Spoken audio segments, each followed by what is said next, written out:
I cannot help but say that we consider absolutely inexplicable the treacherous blows in the back from those whom we saw as partners and allies in the fight against terrorism.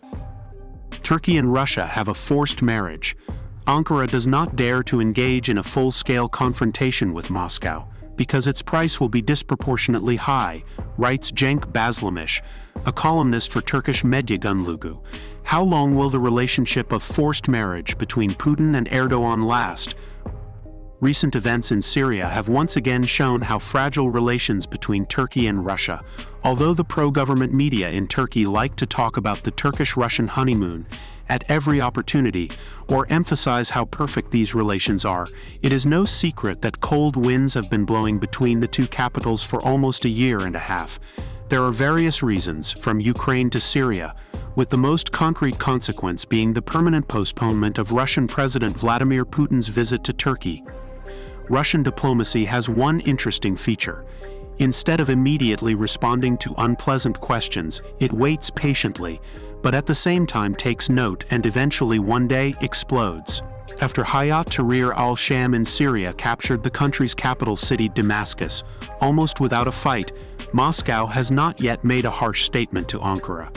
However, 2 weeks ago, the special representative of the Russian president for Syria, Alexander Lavrentiev, called Turkey an occupier, which gave the green light to harsh comments in the Russian media after Aleppo capture. These comments are extremely important because they reflect the mood in Russia. For example, one of the most widely circulated newspapers, Moskovsky Komsomolets, calls Turkish President Recep Erdogan as Sultan, and notes that the groups that captured Aleppo are supported by Turkey. However, the main accusations of the newspaper are based on the statement that Turkey is striving for the borders of Turan. Moskovsky Komsomolets emphasizes that Ankara is trying to pull the former Soviet republics, Azerbaijan, Kazakhstan, Uzbekistan, Kyrgyzstan, Turkmenistan, into its orbit and pursue a similar policy in the Balkans, Albania, Kosovo, Bosnia, and Herzegovina. The newspaper writes that Turkey wants to unite under its leadership the peoples of Turkic origin living in Russia, and this policy poses a threat to the sovereignty and territorial integrity of Russia. On the Tsargrad website, no less harsh comments and accusations were published on TV. The site notes that Erdogan promised Putin to disarm terrorists in Idlib, but betrayed him. Accusations against Turkey and Erdogan is also heard in other media, but it should be emphasized that all these comments reflect the fragile nature of relations between Ankara and Moscow, which at any moment can swing in the other direction. The conclusions made in the article by Medya Günlüğü Disinformation and Forced Marriage, dated October 18, 2022, when between Turkey and Russia has not yet begun to blow cold winds, they are still relevant today.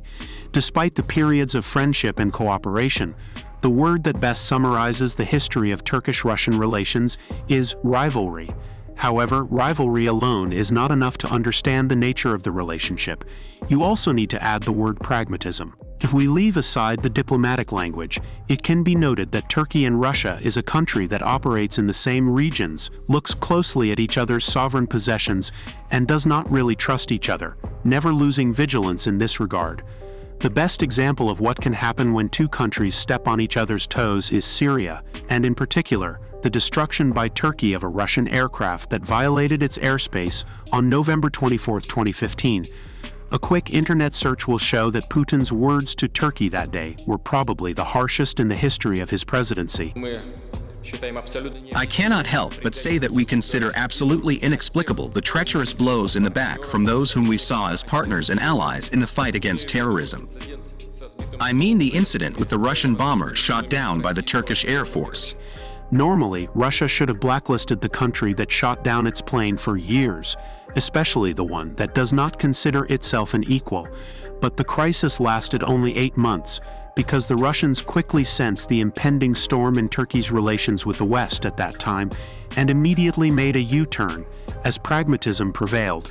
Turkey, which has never had a full-fledged policy towards Russia, tried to use the Russian trump card every time it quarreled with the West, and this time it knocked on Moscow's door largely out of necessity. In fact, there is no need to describe in detail.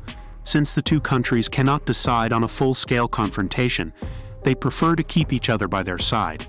because the cost of confrontation will be many times greater. Thus, we can talk about a kind of forced marriage relationship and forced dependence when the parties actually act not so much voluntarily as under the influence of conditions and circumstances. How long will the relationship of mutually beneficial concessions last? As long as one of the parties does not start to think that it gives more than it receives.